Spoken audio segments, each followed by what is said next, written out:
Atëherë kthehemi në tryezën e episodit 5 të sezonit të 5 të podcastit Flasim, ku kam kandidatët për kryetar bashkie të Partisë Socialiste në zgjedhjet pjesore të 40 orëve më vonë të dielën 9 nëntor.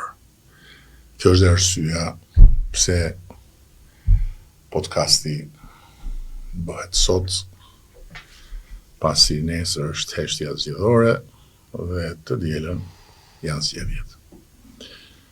Këtu me mua është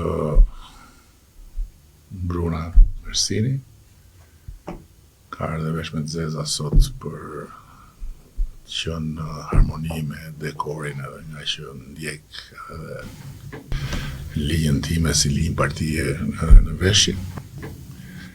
Ramos Sago, Ervin Cece, Altin Bojni dhe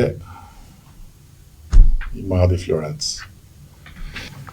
Florenc Doka nga Cëriku, që sa do i ri duket është veteran i Partisë Socialiste. Prej shumë vitesh i angazhuar që Kalama. Por natyrisht që ne mund të jemi këtu 5 burra, po këtu po sfoli Bruna në tjerat s'kemi shans të marrë fjalën. Si mendon për pas nesër? E mendoj që është një sfidë. E kam parë veten shumë të angazhuar në këtë besimin tuaj, edhe e gjej veten të përgatitur, sepse kam menduar fort që njerëzit që ndërrojnë për ndryshime për mirë, duhen njerëz të cilët duhet sakrifikojnë diku komoditetin, diku duhet jenë përgatitur për një realitet që ka diku padrejtësi e diku indiferentizëm, sepse ndryshe nuk ndryshon asnjë gjë për mirë. Edhe e besoj fort që në këtë vend ndodhin gjëra për mirë apo për keq, po kjo varet gjithmonë nga ne. Kështu që doja të isha shumë fort pjesë e këtij ndryshimit për mirë në qytet.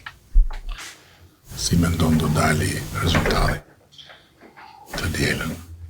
E diela do të jetë një ditë tjetër për qytetin tim, një qytet që e ka treguar veten gjithmonë që ka një kulturë demokratike, një kulturë dhe një përgjegjësi qytetare, dhe këtë ka treguar gjithmonë me fitore të Partisë Socialiste, dhe zgjedhjet e 11 maj e demonstruan edhe një herë që angazhimi politik i qytetarëve vronjak ishte shumë serioz dhe prodhoi 9 mandate. Kështu që jam shumë shpresim plot që angazhimi do të jetë përsëri në këtë nivel. Ta shikojmë. Ty zakonisht dalin fjalët, po ta shikojmë. Shumë Ramos nga Tevelena. Pas një periudhe gjatë në shërbim si ushtarak, tani e në